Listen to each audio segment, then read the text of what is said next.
So in a partial knee replacement surgery, as compared to a total knee replacement surgery, you replace just a single compartment. A total knee requires you, in almost all designs, to either remove both the ACL by itself or the ACL and the PCL, depending on the design of the knee.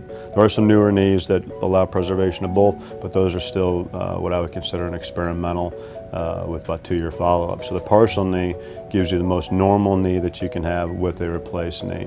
And that's one of the greater sources of satisfaction, function, normal feel for the patients, and one of the big advantages for patients that can indeed have a partial. I talk to patients about what they consider normal at the very beginning of our relationship and what their goals are after surgery. So the more disabled they are by the arthritis, the longer they've had pain, the longer they've limped, the longer they've modified their activities or limited their exercise, that's going to prolong recovery.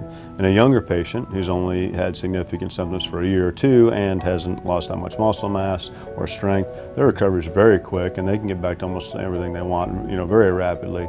An older patient is potentially a little more deconditioned, depending on what they think is their normal, can take a little bit longer. So it's different for everyone, different based on their expectations, but it is the quickest possible recovery of any knee replacement surgery.